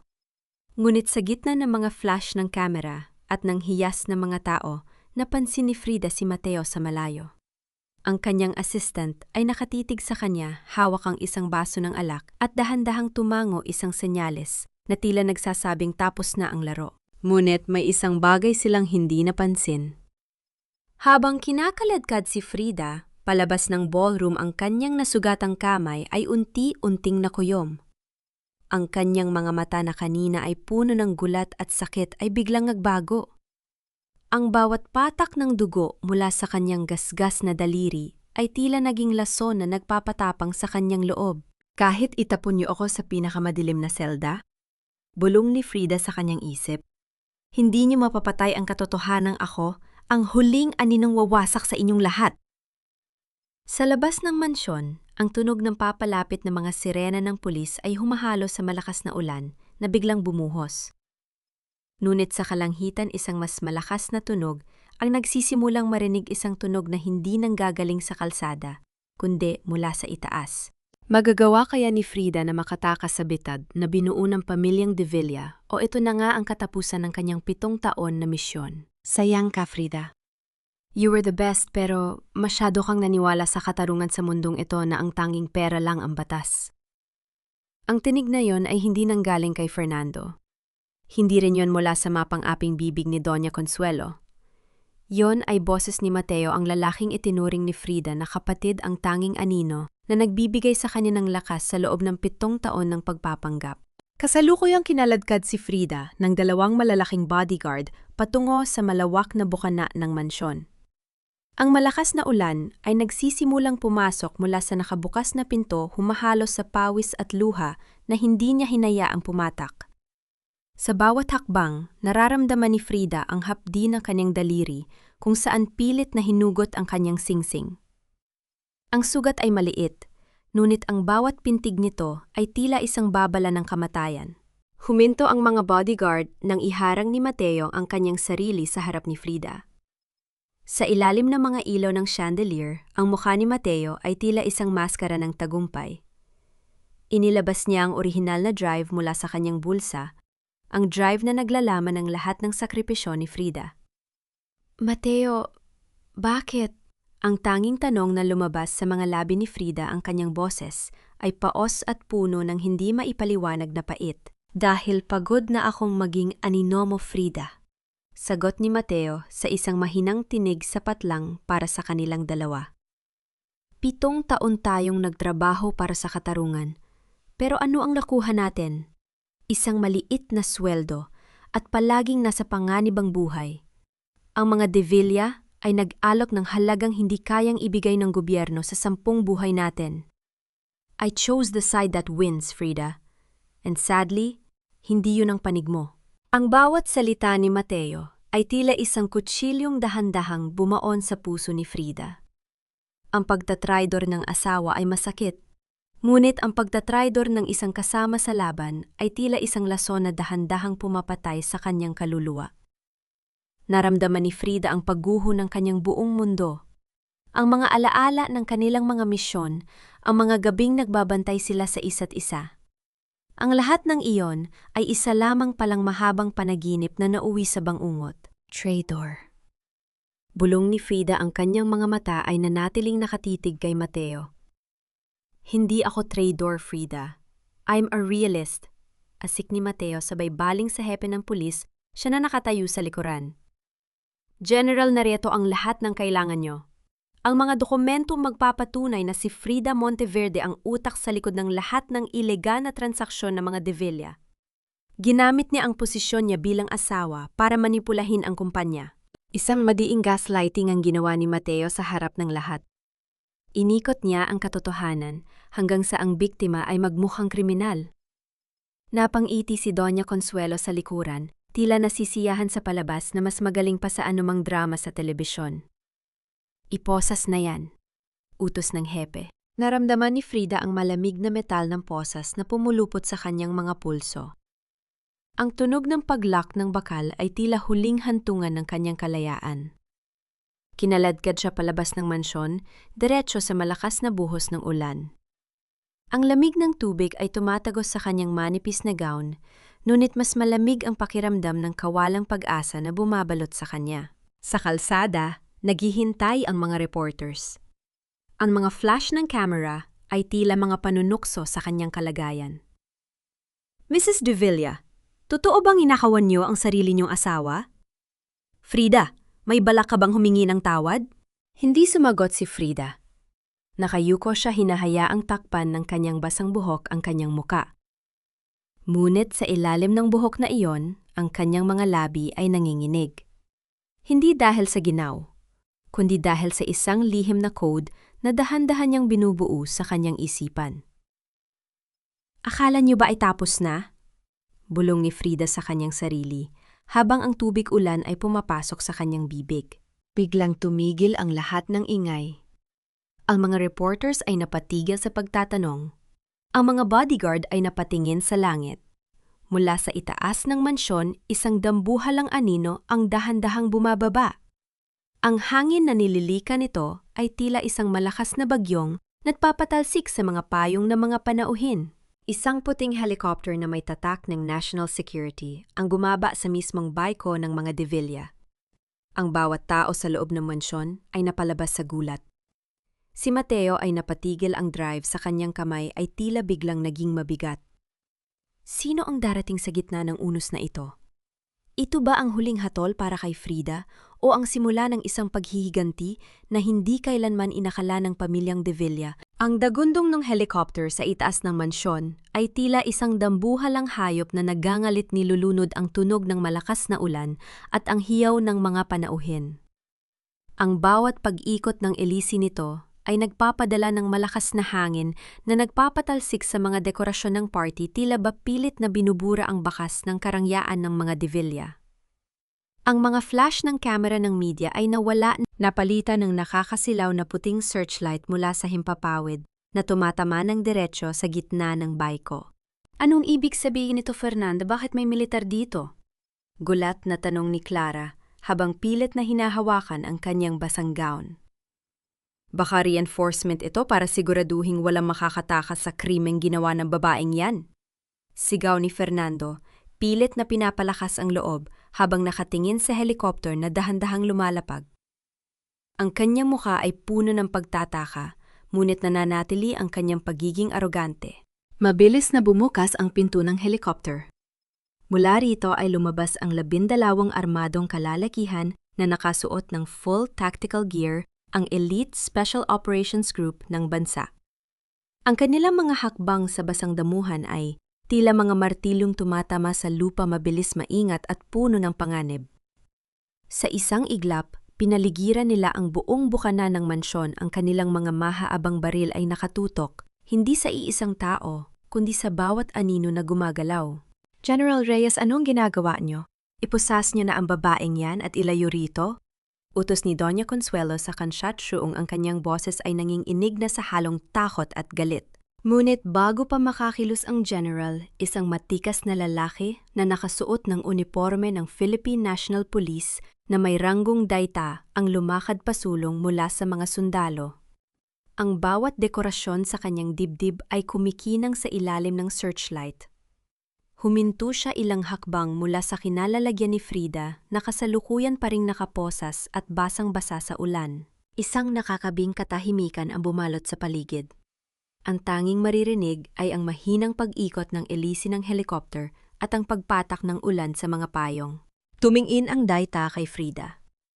Sa harap ng daan-daang saksi, sa harap ng media na hindi alam kung anong itatala, at sa harap ng pamilyang De Villa na nanliliit sa takot ang opisyal, ay tumayo ng matuwid.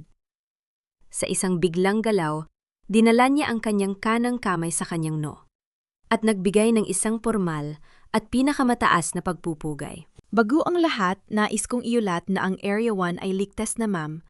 Malakas na dundag ng dayta, ang boses ay puno ng respeto na kailanman ay hindi narinig ni Frida sa loob ng 7 taon. Colonel Arnaldo reporting for duty. We have received the final signal from the High Command. Chuin An Bongdem is officially concluded. We are here for your orders, Duhang Ta Frida Monteverde. Tila tumigil ang pag-ikot ng mundo para sa lahat ng nakikinig. Si Doña Consuelo ay napahawak sa kanyang dibdib, ang kanyang muka ay nawala ng kulay. Tila isang bangkay na nakatayo. Si Fernando ay napaatras, ang kanyang mga mata ay nanlalaki sa gulat habang nakatingin sa kanyang asawa, ang asawang 7 taon niyang minaliit, sinampal at itinuring na basura. At si Mateo, ang drive na hawak niya, ay dahan-dahang nalaglag sa putikan. Ang kanyang mga kamay ay nagsimulang manginig ng hindi mapigilan. Dahan-dahang angat ni Frida ang kanyang ulo. Ang basang buhok na tumatakip sa kanyang muka ay hinawi ng hangin. Sa ilalim ng nakakasilaw na ilaw, ang kanyang mga mata ay hindi na puno ng hapes. Wala na ron ang Frida na martir. Ang nakikita nila ngayon ay ang tuhong ta Monteverde, malamig, matalim at tila isang reynang nagising mula sa isang mahabang pagkakaidlip. Tumingin siya sa kanyang mga pulso na may posas. Isang mapait na ngiti ang sumilay sa kanyang mga labi. Colonel Arnaldo, simula ni Frida, ang kanyang boses ay kalmado. Ngunit bawat salita ay tila isang hatol ng kamatayan na umalingaw-ngaw sa buong mansyon. Pakitanggal ang mga laruang ito sa aking mga kamay at pakisiguradong walang sinuman sa pamilyang ito ang makakahakbang palabas ng pintong yan. Habang dahan-dahang tinatanggal ng Colonel ang posas ni Frida, ang ulan ay tila naging kakampi niya. Ang bawat patak nito ay naghuhugas sa kanyang 7 taon na pagtitiis. Nang tuluyan matanggal ang bakal, hinilot ni Frida ang kanyang mga pulso at tumingin ng diretso kay Fernando na ngayon ay nanginginig na sa takot. 7 taon, Fernando. 7 taon akong naghintay para sa gabing ito. Bulong ni Frida ang kanyang boses ay tila isang malamig na hangin na nagdadala ng katotohanan. Anong gagawin ng mga Devilla ngayong yan? Ang babaeng inakala nilang tupa ay isa palang lubo na handa silang lamunin. At ano ang magiging kapalaran ni Mateo? Ang traidor na ngayon ay napapalibutan na ng mga baril. Ang katahimikang bumalot sa mansyon ng mga Devilla ay mas nakakabingi pa kaysa sa ugong ng helicopter kanina. Ang lahat ay tila naging mga estatwa sa gitna ng ulan, ang mga panauhing may hawak na baso, ang mga bodyguard na kanina ay marahas, at lalo na si Fernando, na ang mukha ay tila naubusan ng bawat patak ng dugo. Ang katotohanan ay tila isang malakas na sampal na yumanig sa pundasyon ng kanilang marangyang buhay. Dahan-dahang hinubad ni Frida ang kanyang basang balabal. Sa ilalim nito, bagamat suot pa rin ang itim na gown, ang kanyang tindig ay hindi na sa isang ape. Ang kanyang mga balikat ay matuwid, ang kanyang baba ay nakataas, at ang bawat kislap sa kanyang mga mata ay puno ng otoridad na hinubog ng mga taon ng pakikipaglaban sa dilim. Frida? Anong kalokohan ito? Ang nauutal na tanong ni Fernando. Pilit niyang hinahanap ang kanyang boses, ngunit ang tanging lumabas ay isang mahinang kalos. Colonel Anong? Colonel? Napapatawa ba kayo? Asawa ko siya. Isang walang kwentong babae na pinulot lang namin. Isang malamig na tawa ang kumawala sa mga labi ni Frida. Ang tunog niyon ay tila pagkabasag ng kristal sa gitna ng gabi. 7 taon, Fernando. 7 taon mong pinaniniwalaan ang sarili mong kasinungalingan. Hindi mo ba naisip kung bakit sa kabila ng lahat ng pang-aabuso nyo nananatili ako? Hindi dahil mahal kita. Hindi dahil sa utang na loob. Kundi dahil kailangan kong makita ang bawat dumi, bawat nakaw at bawat buhay na sinira nyo. Humarap si Frida kay Colonel Arnaldo. Colonel, simula na ang pagsamsam sa lahat ng digital assets at mga dokumento sa library. Siguraduhin walang makakalabas na kahit isang pirasong papel. Masusunod, ma'am. Mabilis na tugon ng opisyal. Sa isang iglap, ang mansyong dati ay pugad ng mga mapagmataas ay naging isang crime scene. Ang mga sundalo ay mabilis na kumilos, pinapasok ang bawat silid. Ang mga panauhin ay nagsimulang magkagulo, pilit na lumalayo sa pamilyang Devilla, na tila ba sila ay may nakakahawang sakit. Hindi maari, General Reyes, gawin mo ang trabaho mo, paalisin mo ang mga taong ito? Sigaw ni Doña Consuelo habang nakaturo sa kansyatrung. Mutin ang general ay nakayuko lamang. Hindi magawang tumingin kay Frida. Alam na ang kanyang sariling career ay tapos na rin dahil sa pakikipagkunsaba sa mga Devilla. Naglakad si Frida patungo kay Mateo. Ang lalaki ay nakaluhod na sa basang damuhan, ang drive na ninakaw niya ay nasa putikan na. Ang takot sa kanyang mga mata ay hindi mapapantayan. Mateo. Tawag ni Frida, ang kanyang boses ay tila isang hatol. Akala mo ba ay hindi ko alam sa loob ng 7 taon ikaw ang tanging tao na pinagkatiwalaan ko ng aking likod? Pero ang greed mo ay mas matimbang kaysa sa loyalty. Ang drive na hawak mo, isang decoy lang yan. Naglalaman lang yan ng mga virus na kanina pa sumisira sa bawat server na sinubukan mong i-access. Napangganga si Mateo, ang kanyang muka ay puno ng pagsisisi na huli na ang lahat. Ma'am, Frida, patawad. Nagkamali ako. Ang pagkakamali mo ay ang isiping mas matalino ka kaysa sa akin. Malamig na sagot ni Frida bago ito tumingin sa mga sundalo. Dalhin siya. I-isolate sa interrogation room. Habang kinakaladkad si Mateo, lumapit si Frida kay Nanay Rosa na nakatayo sa gilid, nanginginig sa takot at gulat. Dito naganap ang kanyang golden moment. Hinawakan ni Frida ang mga kamay na matanda, ang init ng kanyang palad ay tila isang pangako ng kaligtasan. Nay Rosa, tapos na po ang pagtatrabaho niyo rito. May sasakyan na magdadala sa inyo sa isang ligtas na lugar. Maraming salamat sa bawat basong tubig at bawat pag-aalaga. Kayo lang ang dahilan kung bakit hindi tuluyang naging bato ang puso ko sa bahay na ito. Bulong ni Frida. May bahid ng tunay na emosyon sa kanyang boses. Napaiyak si Nanay Rosa hindi sa takot, kundi sa galak para sa kalayaan ng babaeng itinuring niyang anak. Humarap muli si Frida sa pamilya de Villa. Nakita niya si Clara, na pilit na nagtatago sa likod ni Fernando at si Doña Consuelo, na tila hihimatayin na sa galit at hiya.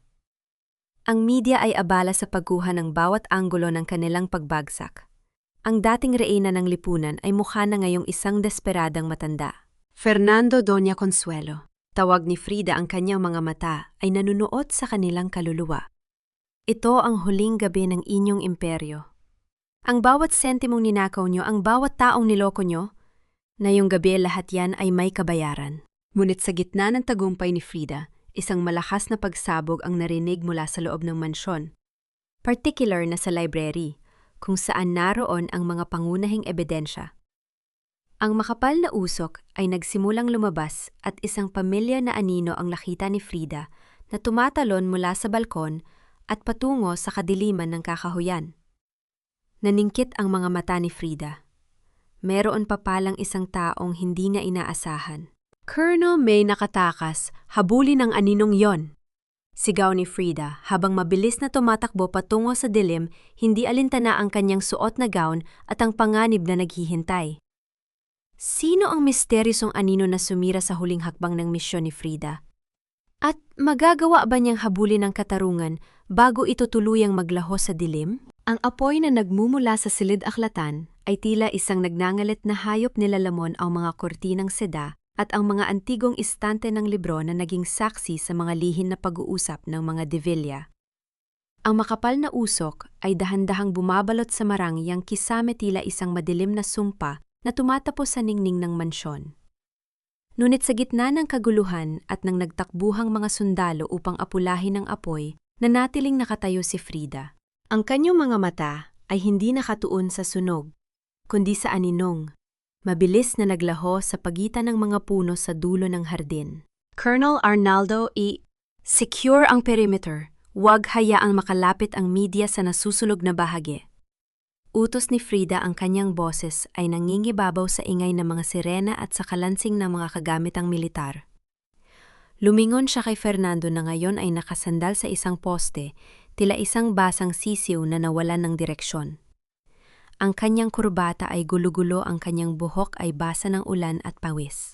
Frida, sandali makipag-usap tayo. Alam kong nagkamali ako, pero pamilya tayo, di ba? Ang desperadong hirit ni Fernando. Pilit siyang lumapit kay Frida. Ang kanyang mga kamay ay nanginginig habang sinusubukang hawakan ang braso ng babaeng 7 taon niyang minaliit. We can fix this. I'll give you everything. I'll leave Clara. Just tell them it's all a misunderstanding. Please, Frida. Tumingin si Frida sa mga mata ni Fernando. Ang mga matang dati ay puno ng pagmamataas. Ngayon, ay puno na ng takot at pakiusap. Isang nakakapanghilakbot na lamig ang gumapang sa kanyang mukha. Pamilya? Ulit ni Frida, ang bawat pantig ay tila isang patalim. Fernando, pamilya ba ang tawag sa pagtrato sa akin na parang... Basahan, pamilya ba ang tawag sa pakikipagkunsaba sa mama mo para ipakulong ako? There was never a we, Fernando. There was only a mission and a man too blind to see that the woman beside him was his own executioner. Sa kabilang panig si Doña Consuelo ay kasalukuyan ng inaakay ng 2 babaeng sundalo. Ang matanda ay sumisigaw pa rin, pilit na kumakawala, habang ang kanyang mga mamahaling alahas ay isa-isang nahuhulog sa putikan. Ipapapatay kita, Frida. Akala mo ba ay tapos na ito? Hindi mo kilala ang mga taong nasa likod namin.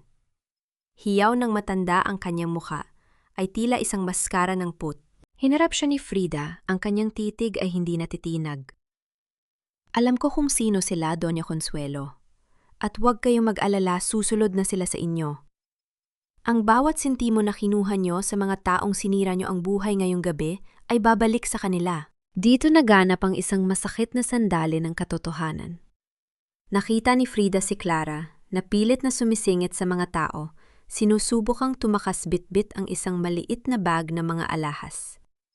Ngunit bago pa ito makalayo, isang sundalo ang humarang sa kanya. Bitawan niyo ako! Wala akong kinalaman dito! Si Fernando ang may gawa ng lahat. Pinilit niya lang ako. Sigaw ni Clara handang ilaglag ang lalaking sinabi niyang mahal niya para lang maisalba ang sarili. Narinig yon ni Fernando at ang kanyang mukha ay lalong gumuho. Ang huling kuta ng kanyang ego ay tuluyang nawasak nang makita ang katotohanan ang lahat ng nakapaligid sa kanya. Ang kanyang ina, ang kanyang asawa at ang kanyang kabit ay mga taong pinagbuklod lamang ng kasakiman. Dalhin na sila. Malamig na utos ni Frida. Habang isinasakay ang mga de Villa sa mga sasakyan ng pulis, lumapit si Colonel Arnaldo kay Frida. Ma'am, ang aninong nakita niyo, hindi namin nahuli. Mukhang bihasa siya sa pagtakas. Pero may naiwan siya sa silid-aklatan bago ito sumabog. Inabot ng Colonel ang isang maliit na bagay na nakabalot sa plastic isang selyo na may tatak ng isang pamilyar na logo. Isang logo na hindi galing sa mga de Villa, kundi sa isang organisasyong matagal nang hinahanap ng ahensya ni Frida. Ang The Sovereign? Bulong ni Frida, ang kanyang puso ay biglang kumaba. Ang misyong ito ay mas malalim pa pala sa inaakala niya. Tumingin si Frida sa nasusunog na mansyon. Ang apoy ay dahan-dahan nang naaapula, ngunit ang usok ay nananatiling nakalutang sa hangin. Ang 7 taon ng kanyang pagtitiis ay nagtapos na, ngunit ang tunay na kalaban ay tila ngayon pa lamang nagpapakita ng muka. Huminga siya ng malalim. Hinahayaang pumasok ang malamig na hangin ng gabi sa kanyang mga baga. Ang bawat bahagi ng kanyang katawan ay pagod, ang bawat emosyon ay tila tuyot na. Pero sa gitna ng pagkawasak ng pamilyang de Villa, naramdaman ni Frida ang isang bagay na matagal na niyang kinalimutan. Kalayaan. Ma'am, saan tayo susunod? Tanong ni Colonel Arnaldo. Tumingin si Frida sa malayo sa direksyon kung saan tumakas ang misteryosong anino. Hindi pa tapos ang gabi, Colonel. Ihanda ang unit. Meron tayong kailangang habulin. Magagawa ba ni Frida na matukoy ang tunay na utak sa likod ng lahat, bago ito makagawa ng mas malaking pinsala? At ano ang gagawin niya na yung alam niyang ang 7 taon niyang paghihigante ay simula pa lamang ng isang mas malaking digma? Akala mo ba, Mateo, ay mas matalino ka kaysa sa sistemang nagpalaki sa atin ang kasakiman ay laging nag-iiwan ng bakas? At ang bakas mo ay amoy bulok na pera. Ang boses ni Frida ay parang haplos ng yelo sa balat ni Mateo habang nakaupo ito sa loob ng isang madilim na interrogation van sa labas ng mansyon. Ang mga kamay ni Mateo ay nakaposa sa likod, ang kanyang dating maayos na barong ay punit-punit na at puno ng dumi. Sa harap niya sa ibabaw ng maliit na mesa ay ang itim na hard drive na inakala niya magbibigay sa kanya ng kalayaan at kayamanan. Ma'am, Frida, please. Alam mong kailangan ko lang ng pera para sa pamilya ko. Hindi mo alam ang hirap na pinagdaanan ko habang pinapanood kitang namumuhay sa rangyarito. Pakiusap ni Mateo, ang kanyang boses ay nanginginig sa takot. Isang desperadong pagtatangka na gamitin ang emosyon para makalusot. Tinitigan siya ni Frida ng matagal. Isang malalim na buntong hininga ang kumawala sa kanyang dibdib, puno ng hinadpis para sa pagkakaibigang itinuring niyang totoo. Pamilya Mateo, binigyan kita ng sapat. Ang pinili mo ay hindi pangailangan kundi kasakiman, at ang drive na yan, sige, hawakan mo. Isaksak mo sa isip mo ang katotohanan. Lumapit si Frida at dahan-dahang kinuha ang drive.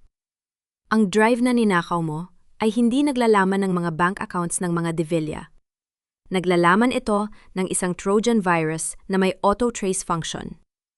Sa oras na sinubukan mong i-access ang files kanina, bago ang party, bawat illegal na koneksyon mo, bawat taong kinausap mo sa The Sovereign, at bawat account na pinagtataguan mo ng ninakaw mong pondo, lahat yan ay na-upload na sa main server ng National Bureau. Namilog ang mga mata ni Mateo. Ang kanyang mukha ay nawala ng kulay, tila ba dahan-dahang hinihigop ng lupa ang kanyang lakas. Hindi maaari. Maingat ako, siniguro kung walang trail. Walang trail para sa isang ordinaryong tao, Mateo? Pero para sa isang tuangta na 7 taon nang nagmamanman sa bawat galaw ng mga kriminal, ang bawat hininga mo ay isang lead, malamig na sabi ni Frida. Ang akala mo ay ikaw ang nanggigipit sa akin. Pero ang totoo, ikaw ang pain ko para lumitaw ang mga taong mas malaki pa sa mga De Villa. Isang matinis at paulit-ulit na tunog mula sa computer sa loob ng van ang bumasag sa tensyon. Ang tracker ay naglalabas ng signal. Isang mapulang tuldok ang mabilis na gumagalaw sa digital map ng lungsod ang aninong tumakas mula sa nasusunog na library. Ma'am, ang tracker sa loob ng fake drive na kinuha ng tumakas na suspect ay active na. He's heading towards the old port. Ulat ng isang tech officer. Tumayo si Frida, ang kanyang mga mata ay nananatiling nakatitig sa gumuguhong pagkatao ni Mateo. Diyan ka na, Mateo. Sa selda mo na lang pagnilayan kung magkano ba talaga ang halaga ng iyong loyalty.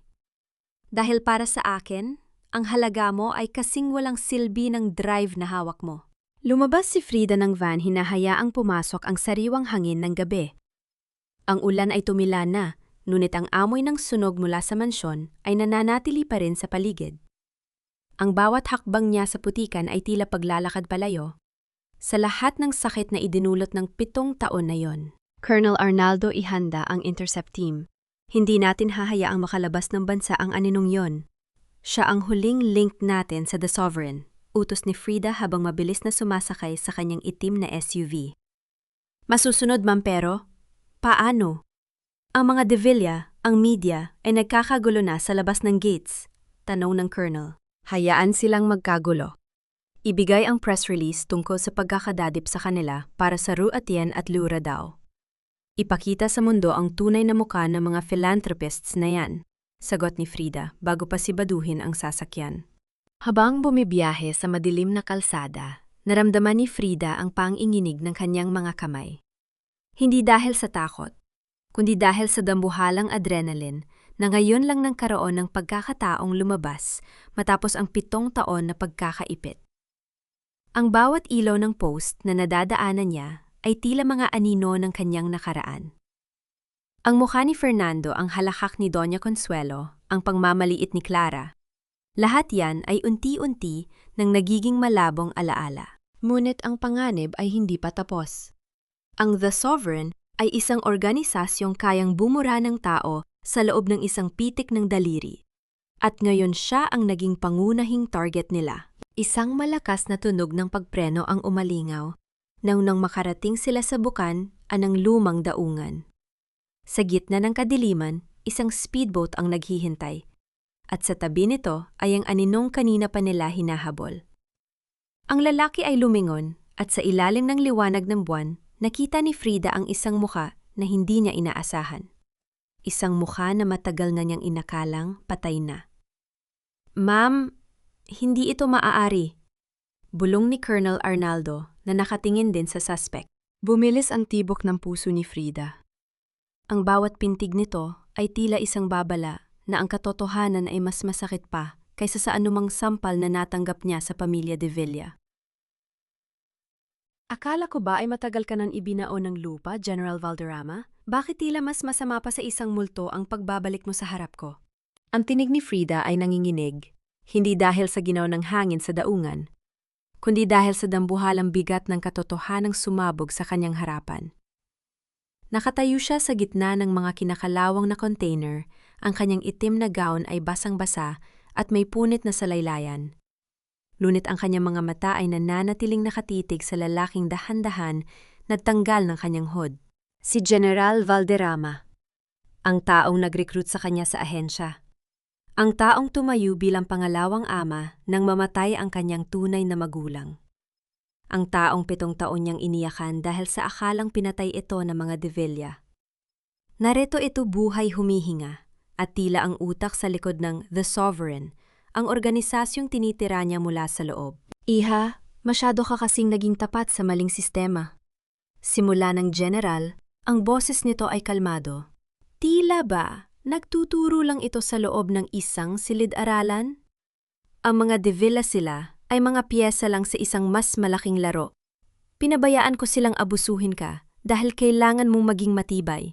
Kailangan mong maging talim na gagamitin ko para linisin ang mga sagabal sa aking plano. Ang bawat salita ay tila isang dambuhalang alon na humahampas sa pundasyon ng pagkatao ni Frida. ang bawat sakripisyo niya, ang mga sampal na tinanggap niya kay Fernando, ang mga pang-iinsulto ni Doña Consuelo, ang mga gabing umiiyak siya sa hirap ay lahat pala ay bahagi ng isang malamig na kalkulasyon ng taong pinagkatiwalaan niya. Ang kataruwang ipinaglalaban niya ay isa palang ilusyong nilika ng isang traidor. Naramdaman ni Frida ang panlalabo ng kanyang paningin. Hindi dahil sa luha, kundi dahil sa tindi ng put na tila gustong sumabog sa kanyang dibdib. Ang kanyang kamay ay dahan-dahang bumaba sa kanyang tagiliran kung saan nakatago ang kanyang baril. So, lahat ng ito, ang 7 taon ko sa impyernong yon? Utos mo lahat yon? Bulong ni Frida ang kanyang boses ay tila nanggagaling sa kailaliman ng isang libingan. Everything was for a higher purpose, Frida. Now give me the cloud access. Let's finish this and we can finally rule this city without the interference of those greedy Davillas. Ahabang dahan-dahang lumalapit sa kanya.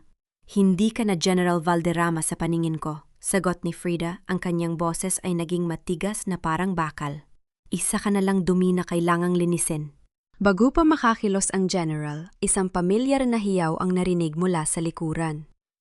Isang sasakyan ng pulis ang huminto ng mabilis at mula roon ay kinaladkad ng mga sundalo si Fernando. Ang dating aroganteng asawa ni Frida ay nakaposas ang kanyang mukha ay puno ng dugo at luha. Frida, tulungan mo ako.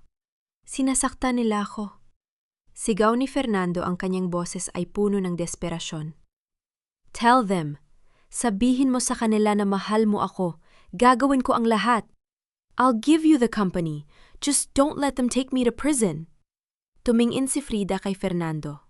Ang lalaking ito na kanina lang ay naghagis ng singsing sa kanyang mukha, ay ngayon ay nakaluhod sa putikan na mamalimos ng awa. Isag matinding pait ang lumitaw sa mga labi ni Frida. Look at you, Fernando. Sabi ni Frida, ang kanyang boses ay puno ng miyamay. Nakaluhod ka sa harap ng babaeng itinuring mong basura. Ang lalaking akala niya ay hari ng mundo ngayon ay hindi man lang kayang protektahan ang sariling danggal. Wala kang halaga sa akin, Fernando. Mas wala kang halaga kaysa sa putik na kinakatawan mo ngayon. Frida, please. I'm your husband. Hiyaw ni Fernando, pilit na kumakawala sa mga sundalo. Hinarap ni Frida ang kanyang asawa sa huling pagkakataon. Husband, ang asawa ko ay namatay 7 taon na. Ang nakalipas sa gabing pinili mong saktan ako para lang pasayahin ang nanay mo. Ang lalaking nasa harap ko ay isa na lang kriminal na naghihintay ng kanyang hatol. Lumingon muli si Frida kay General Valderrama na ngayon ay nakatutok na ang baril sa kanya. Ang tensyon sa daungan ay tila isang bombang malapit ng sumabog. Ang mga ilaw ng helikopter sa itaas ay muling bumukas, nagbibigay ng isang nakakasilaw na liwanag sa gitna ng paghaharap. Ibaba mo ang baril, Valderrama, utos ni Frida. Ang kanyang tinig ay nangibabaw sa ingay ng hangin. Wala ka nang mapupuntahan. Ang buong unit ay nakapaligid na sayo. I'd rather die than be captured by my own student, madiing sagot ng General. Sa sandaling yon, isang putok ang umalingaw, nagsabuong daungan. Ang tunog niyon ay tila isang huling hantungan ng lahat ng lihim at pagtatraidor. Isang katawan ng dahan-dahang bumagsak sa semento, ang dugo ay humalo sa alat ng tubig dagat. Napatigil si Fernando sa pagsigaw. Si Clara na nasa kabilang sasakyan ay napapikit sa takot. Si Frida ay nanatiling nakatayo, ang kanyang baril ay umuusok pa, ang kanyang mga mata ay nanatiling nakatitig sa kawalan. Ang 7 taon ng pagtitiis ay nagtapos sa isang madugong gabi sa daungan. Ngunit habang tinitingnan ni Frida ang gumuguhong imperyo ng mga De Villa at ang bangkay ng kanyang mentor, isang tanong ang nananatili sa kanyang isipan. Na yung nakamit na niya ang katarungang ipinaglaban niya, may natitira pa bang bahagi ng kanyang puso na hindi pa tuluyang nagiging bato? O ang katarungan ba ay isa lamang panibagong uri ng kulungan para sa isang babaeng wala nang babalikan? Ang amoy ng pulbura ay dahan-dahang humahalo sa alat ng dagat, tila isang mapait na paalala ng huling sandali ng kaguluhan. Habang pinapanood ni Frida ang pagkakadadap kay General Valderrama, na ngayon ay sugatan at lupaypay, na naramdaman niya ang isang matinding pagod na bumabalot sa kanyang buong pagkatao. Hindi ito ang pagod ng katawan matapos ang isang habulan, kundi ang pagod ng kaluluwang 7 taon na naitago sa ilalim ng maskara ng pagtitiis. Ilang araw matapos ang madugong gabi sa daungan, muling tumayo si Frida sa harap ng mansyon ng mga De Villa. Ngunit sa pagkakataong ito, wala nang mga bodyguard na humaharang sa kanya. Ang mga gate na dati, itila rehas ng kulungan, ay nakabukas na ngayon, pinapalibutan ng dilaw na tape ng pulis. Siya ang maringal na bahay ay wala ng buhay, ang mga chandelier ay hindi na nagliliyab, at ang bawat sulok ay puno ng mga kahon ng ebidensya. Ma'am, handa na po ang lahat para sa huling imbentaryo. Ulat ng isang batang pulis na may halong kaba at paghanga sa kanyang boses. Tumango lang si Frida at dahan-dahang pumasok sa loob. Ang kanyang bawat hakbang sa marmal na sahig ay tila bumubuhay sa mga alaala ng 7 taon. Naalala niya ang bawat sulok na kanyang nilinis, ang bawat lames ang kanyang pinagsilbihan, at ang bawat sampal na kanyang tinanggap ng tahimik. Ngunit sa bawat hakbang na yon, nararamdaman din niya ang dahan-dahang paghilom ng kanyang mga sugat. Naglakad siya patungo sa maliit na silid sa likod ng kusina, ang dating silid ni Nanay Rosa. Doon niya natagpuan ng matanda na kasalukuyang nag-iimpact ng kanyang mga huling gamit. Nay Rosa? Tawag ni Frida sa isang malambot na tinig. Nilingon siya ng matanda at isang matamis na ngiti ang sumilay sa kulubot nitong muka. Colonel, ay Frida pala. Halika anak. Dito naganap ang isang golden moment. Lumapit si Frida at naupo sa tabi ni Nanay Rosa. Kinuha niya ang isang maliit na locket mula sa kanyang bulsa, isang lumang alahas na kinuha ni Doña Consuelo sa kanya 7 taon na ang nakalipas. Dahil masyadong mura daw ito para sa isang De Villa. Itinago ito ni Nanay Rosa sa loob ng lahat ng taong yon, naghihintay ng tamang oras. Ito na ang huling bahagi ng iyong pagkatao na kinuha nila Frida. Ngayon buo ka na uli, bulong ni Nanay Rosa habang isinusuot ang locket sa leeg ni Frida. Ang lamig ng metal sa kanyang balat ay tila nagdala ng init sa kanyang puso. Niyakap ni Frida ang matanda ng mahigpit, hinahayaan ang ilang patak ng luha na dumaloy, hindi dahil sa sakit, kundi dahil sa wakas naramdaman niyang muli ang pagiging tao. Bago lumabas ng mansyon, dumaan si Frida sa interrogation room, kung saan pansamantalang nakakulong si Fernando bago ilipat sa National Penitentiary. Ang dating aroganteng asawa ay nakaupo sa sulok, gusot ang damit at malayo ang tingin. Pagkakita kay Frida, agad itong tumayo at sumunggab sa mga rehas. Frida, mahal. Please sabihin mo sa kanila na nagbago na ako, gagawin ko ang lahat. Mag-uumpisa tayo ulit sa ibang bansa, malayo sa mama, malayo sa lahat. Ang desperadang hiyaw ni Fernando. Ang kanyang boses ay puno ng maling pag-asa. Tumitig si Frida sa kanya. Wala na siyang nararamdamang galit, wala na ring poot. Ang tanging naroon ay isang malalim na awa para sa isang lalaking hindi kailanman natutong magmahal ng totoo. Fernando, ang 7 taon na ibinigay ko sa'yo ay hindi isang pagkakataon para magbago ka, kundi isang salamin para makita mo kung gaano ka kadumi, malamig na sabi ni Frida. Wala nang tayo, Fernando, at wala na ring magsisimula ulit. Ang tanging sisimulan mo ngayon ay ang pagbabayad sa bawat buhay na sinira mo. Kabilang na ang sa akin. Frida, huwag patawarin mo ako. Sigaw ni Fernando habang dahan-dahang naglalakad palayo si Frida. Ang kanyang mga pagsamo ay tila mga aninong hindi na kayang abutin ng liwanag. Habang naglalakad si Frida, palabas ng bakuran, huminto siya sandali at tumingin sa langit. Ang araw ay dahan-dahang sumisikat, nagbibigay ng kulay kahel na liwanag sa paligid. Ang misyon ay tapos na. Ang katarungan ay nakamit na. Ngunit sa kanyang isipan may isang bagay na hindi pa rin nagbibigay ng kapanatagan. Sa huling pagsisiyasat sa vault ni Doña Consuelo, may natagpuan silang isang dokumentong hindi rehistrado sa anumang kumpanya. Isang listahan ng mga pangalan ng mga opisyal na tumatanggap ng suhol mula sa The Sovereign, at ang huling pangalan sa listahan ay hindi kay General Valderrama. Ito ay isang pangalang mas malapit sa kanya kaysa sa inaasahan niya. Isang pangalang maaaring magpabago muli sa lahat ng kanyang pinaniwalaan. Colonel, kailangan niyo po itong makita. Tawag ni Colonel Arnaldo hawak ang isang tablet na nagpapakita ng isang live footage mula sa airport. Isang pamilyar na bulto ng tao ang nakitang sumasakay sa isang pribadong eroplano ilang minuto bago lumapag ang mga operatiba. Ang taong yon ay lumingon sa kamera at nagbigay ng isang pamilyar na ngiti ang ngiti ni Mateo. Naningkit ang mga mata ni Frida. Ang akala niyang pagtatapos ay isa pa palang panimula ng isang mas malaking laro. Ihanda ang jet.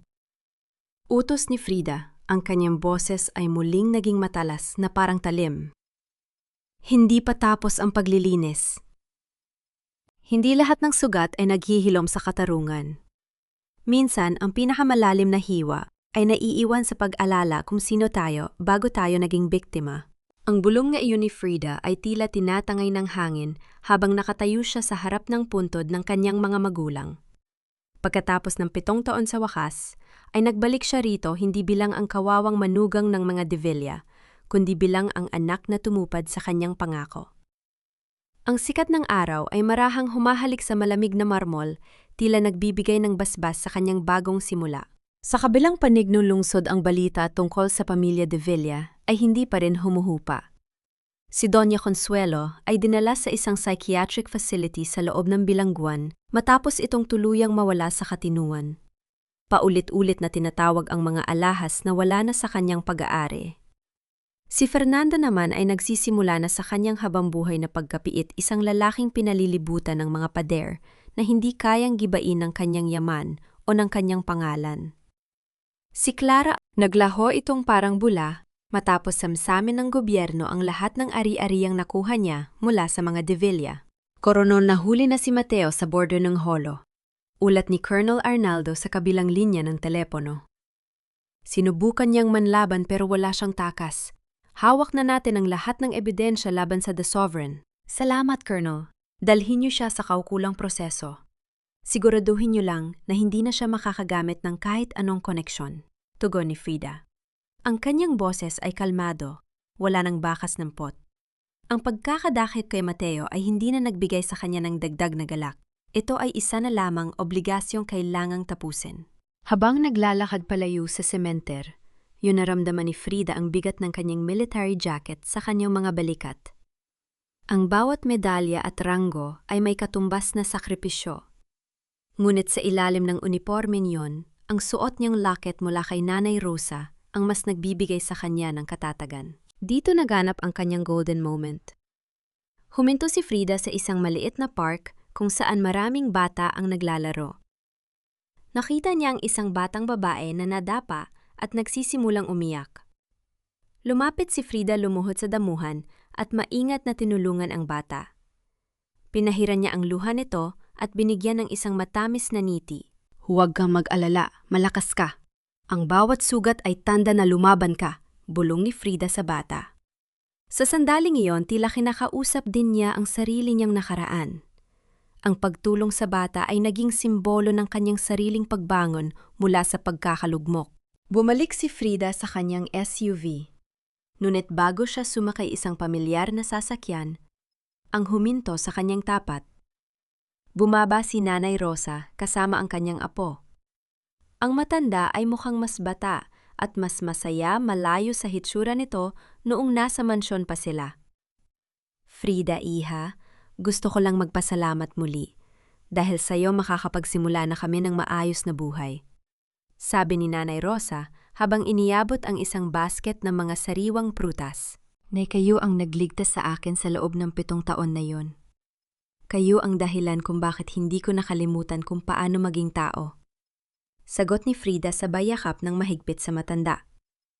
Ito ang tunay na tagumpay para sa kanya. Ang makitang malaya at masaya ang mga taong tunay na nagmamahal sa kanya. Habang nagmamaneho si Frida patungo sa headquarters para sa kanyang formal na promosyon bilang general, napatingin siya sa huling mensahe sa kanyang burner phone.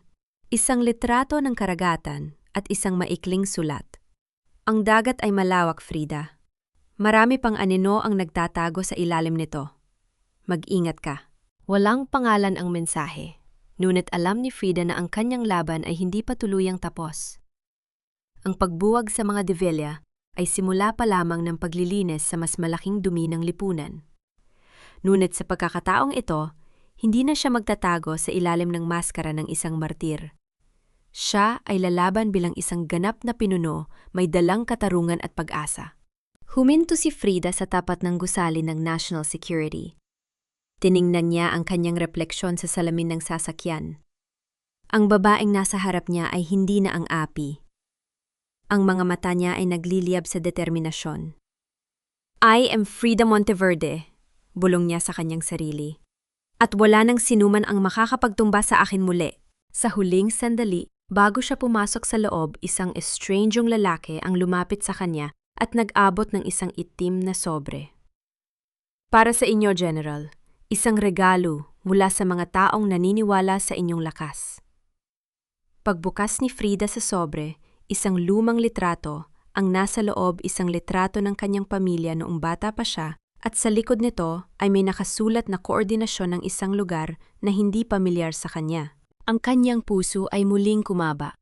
Mayroon pa palang isang malaking lihim tungkol sa kanyang pagkatao na hindi pa niya natutuklasan. Ang kanyang bagong kabanata ay kasisimula pa lamang. Ang bawat hampas ng alon sa dalampasigan ay tila isang marahang haplos sa pagkatao ni Frida. Isang paalala na ang panahon ay may sariling paraan ng paghuhugas sa bawat bakas ng sakit at dumi ng nakaraan. Nakatayo siya sa harap ng malawak na karagatan ng Batangas, malayo sa mausok na lungsod, at sa mga bulong ng mansyong de Villa na minsang naging kulungan ng kanyang kaluluwa. Ang hanging dagat ay humahalik sa kanyang muka, may dalang amoy ng kalayaan at bagong simula. 7 taon. 7 taon siyang naging anino, naging martir, at naging biktima sa ilalim ng kapangyarihan ng mga taong walang puso. Ngunit habang tinitingnan ni Frida ang kanyang mga kamay, wala na siyang nakikitang bakas ng putik o ng nasunog na balat mula sa mainit na tsa. Ang nakikita niya ay mga kamay na matatag, mga kamay na humubog sa katarungan, at mga kamay na ngayon ay handa ng bumuo ng sariling tadhana. Ang pamilyang de Villa ay isa na lamang madilim na kabanata sa mga pahayagan. Si Doña Consuelo ay nananatiling nakakulong sa sarili niyang isipan, habang si Fernando ay unti-unting nilalamon ng pagsisisi sa loob ng 4 na sulok ng kanyang selda. Sa huli, ang kanilang ay naging mas matimbang kaysa sa kanilang yaman. Ang bawat sentimong ninakaw nila ay naibalik na sa mga taong tunay na nangangailangan, kabilang na ang malaking donasyon para sa orphanage na itinatag ni Frida sa ilalim ng pangalan ng kanyang mga magulang. Napahawak si Frida sa locket na suot niya. Napagtanto niya na ang katarungan ay hindi lamang tungkol sa pagpapakulong sa mga may sala, kundi at tungkol din sa pagpapatawad sa sarili. Pinatawad na niya ang kanyang sarili sa pananatili ng matagal sa piling ni Fernando. Pinatawad na niya ang kanyang sarili sa bawat luha na hinayaan niyang pumatak para sa mga taong hindi nararapat. Sa wakas ang kanyang puso ay nahanap na ang kapayapaang matagal na nitong ipinagkait. General, oras na po para sa inyong paglipad patungong headquarters. Tawag ni Colonel Arnaldo mula sa dikalayuan. Ang tono nito ay puno ng paggalang hindi lamang sa kanyang ranggo, kundi sa kanyang katatagan bilang isang babae. Lumingon si Frida at numiti. Isang niting hindi napilit. Isang niting nanggagaling sa kailaliman ng kanyang kaluluwa. Tumingin siya sa huling pagkakataon sa coordinates na ibinigay ng misteryosong sobre. Alam niyang may mga bagong laban na naghihintay. May mga bagong anino na kailangang ilantad sa liwanag. Ngunit sa pagkakataong ito, hindi na siya natatakot. Ang bawat sugat ng nakaraan ay naging balute na hinding-hindi na muling mabubutas. Sa huling sandali, bago siya sumakay sa sasakyan, kinuha ni Frida ang kanyang lumang wedding ring, ang singsing na itinapon ni Fernando sa putikan nung gabing yon, na nakuha ng mga operatiba bilang ebidensya. Hawak ang singsing, huminga siya ng malalim at buong lakas itong inihagis sa kailaliman ng dagat. Ang kislap ng ginto ay sandaling nakita sa ilalim ng sikat ng araw bago ito tuluyang nilamon ng mga alon. Wala nang natitirang ugnayan, wala nang natitirang sakit. Ang paglalakbay ni Frida Monteverde ay hindi nagtapos sa paghihigante. Nagtapos ito sa pagtuklas na ang tunay na kapangyarihan ng isang babae ay hindi nasusukat sa kanyang kakayahang magtiis, kundi sa kanyang lakas na bumangon, lumaban at muling mahalin ang kanyang sarili ng higit sa sinuman. Habang umaandar ang sasakyan palayo sa dalampasigan ang sikat ng araw, ay tila isang gintong korona na nakapatong sa abot tanaw. Ang gabi ng mga De Villa ay tuluyan ng natapos at ang umaga ni Frida ay kasisimula pa lamang. Sa huli ang mga alon na lumunod sa gintong singsing ni Frida, ay siya ring naghatid ng kapayapaan sa dalampasigan ng kanyang bagong simula. Isang huling paalam sa 7 taon na pilit siyang iginapo sa dilim habang ang dagat ang naging saksi sa kanyang ganap na paglaya. Mga mahal kong tagapakinig, maraming salamat sa inyong pananatili at sa pagbukas ng inyong puso sa mahabang paglalakbay na ito ni Frida. Habang binubuo ko ang kabanata kung saan pilit na hinuhubot ni Fernando ang singsing sa sugatang daliri ni Frida sa gitna ng ulan, naramdaman ko ang isang matinding hapdi-isang hapdi, na alam kong hindi lamang basta tinta sa papel, kundi tunay na kirot na pinagdaraanan ng marami sa ating mga kababaihan sa totoong buhay. Ang kwentong ito ay hinubog mula sa mga anino ng katotohanan, isang pagkilala sa bawat babaeng natututong maging matatag sa gitna ng pangmamaliit. Ang bawat salita rito ay bunga ng malalim na pagninilay sa halaga ng ating sariling danggal. Para sa inyo, tama ba ang naging pasya ni Frida na talikuran ang lahat at hindi na magbigay ng pangalawang pagkakataon kay Fernando? O sapat na ba ang katarungang nakamit niya para tuluyan ang hilumin ang kanyang puso? Gusto ko ring malaman sa ang bahagi, kaya ng mundo nyo pinakikinggan ang kwentong ito. Marahil ay habang nag-aasikaso sa inyong tahanan, nagpapahinga matapos ang isang mahabang araw o habang naghahanap ng kaunting lakas sa gitna ng inyong sariling pagsubok. Ibahagi niyo naman ang inyong mga saloobin o kahit isang maikling mensahe sa ating comment section dahil dito ay lagi kayong may katuwang na makikinig. Ang inyong pag-like at pag-share sa ating video ay malaking tulong upang patuloy tayong makapaghatid ng pag-asa at inspirasyon sa mas marami pang pusong naghahanap ng liwanag. Naway bunin niyo ang lakas ni Frida. Hindi niyo kailangan magsuot ng uniforme para ipaglaban ang inyong karapatan. Sapat na ang inyong tapang na itapon ng anumang singsing na nagbibigay lamang sa inyo ng bigat at sakit. Manatili kayong matatag at malaya. Pamagat ng kwento ang muling pagsilang ni Frida, ang pagbagsak ng mga De Villa. Paalala ang lahat ng mga tauhan at sitwasyon sa kwentong ito ay likhang isip lamang na binuo para sa layuning magbigay ng aliw at maghatid ng positibong mensahe sa bawat isa.